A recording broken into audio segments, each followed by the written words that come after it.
Aujourd'hui, c'est une halte dans un village de 3800 habitants que nous vous proposons de faire. Fléac se situe à l'ouest d'Angoulême. Nous sommes donc en Charente.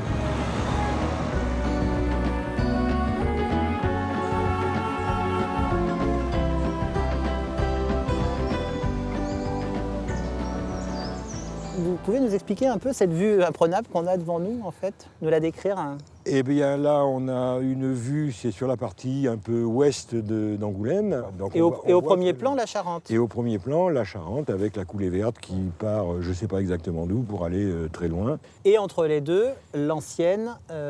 Voilà, la poudrerie nationale, qui est devenue Société nationale des poudres explosifs et qui a certainement dû changer de nom depuis, je ne sais plus. Ce logis, comme je vous l'ai expliqué, en fait, il a commencé à vivre avec une explosion qui a eu lieu en 1964. Le propriétaire a intenté un procès à la poudrerie qui lui a demandé de prouver que le logis était installé là bien avant la poudrerie qui, elle, a été installée en 1819. Donc il y a eu des recherches qui ont été faites et c'est comme ça qu'on est arrivé au XIIIe siècle.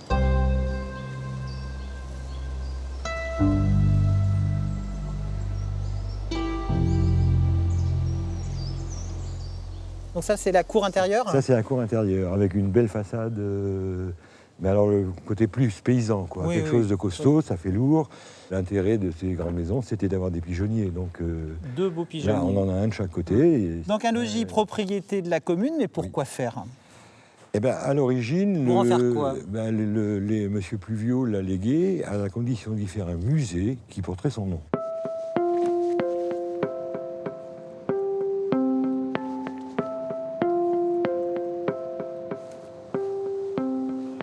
Bonjour Michel. Oui, bonjour. Bon, vous l'avez encore échappé belle cette année? Oui, alors de justesse, mais nous avons quand même mis les meubles sur parpaing, tout est prêt. Bon. Ce qui est très bien avec la Charente, c'est qu'on a le temps de réagir. Elle monte tranquillement. Il est arrivé dans l'autre maison qu'elle rentrait au moins, des fois 3 fois par an. Alors un peu plus haut. Et vous supportiez tout ça? Papa disait, je préfère m'enquiquiner 15 jours par an que 365 jours dans un HLM à Angoulême. Mon père était assez exceptionnel. Il avait instauré un régime démocratique à la maison. Nous sommes 4, on votait et il y avait toujours 3 voix pour rester contre une. Pour partir? Celle de maman pour partir. Voilà. Expliquez-nous pourquoi il a voulu faire ce tableau ici qui reprend toutes les crues des différentes années. Je sais pas, peut-être pour information, c'est l'histoire.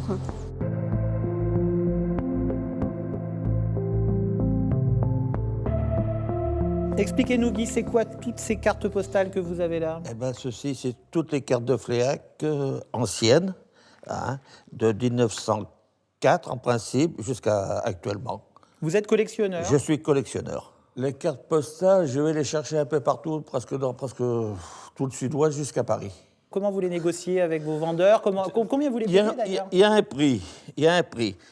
S'il y a un personnage, ça coûte plus cher. Si c'est un village qui a une rue, n'importe quoi, ça coûte moins cher.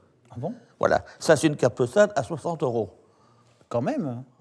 Celle que je préfère, vous voyez, alors ça... Une ou deux, mais... Ça serait le passage du Gois qui était ici. Oui. Autrefois, il n'y avait pas d'autobus, il n'y avait rien du tout. Ils prenaient le passage, traversaient la poudrerie avec un garde et ils allaient chercher le tramway.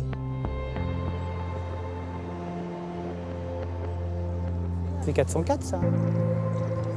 504? Oh là là, mes parents.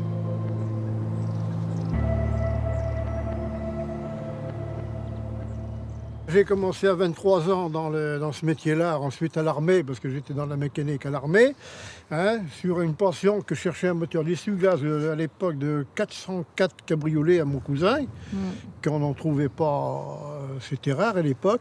Et là, j'ai eu l'idée que moi, si un jour j'ai un bout de terrain et un local pour le faire, Je monte une caisse. alors j'ai commencé avec un arbre au coin, là-bas, un palan, et ça s'est enchevêtré, tout le fer. Vous en êtes servi de magasin? De stock pour stocker les pièces. Ouais. Et tous les bus sont comme ça. Il n'y a plus de siège dedans. Alors qu'est-ce que ce sont plutôt des petites pièces que vous stockez à l'intérieur des bus? Vous voyez ce qu'il y a. Ouais. Et chaque bus avait sa marque de voiture. On marquait sur le pare-brise R8 à ronde et on savait où aller. Et là aujourd'hui, donc vous ne stockez plus, vous m'avez dit. On n'en rentre plus, hein. C'est fini. Je vous dis, ça fait 15 ans, on peut voir sur mon livre de police, il n'y a plus de rentrée de voiture. En revanche, vous dépannez encore. Encore, puisqu'il y a des pièces.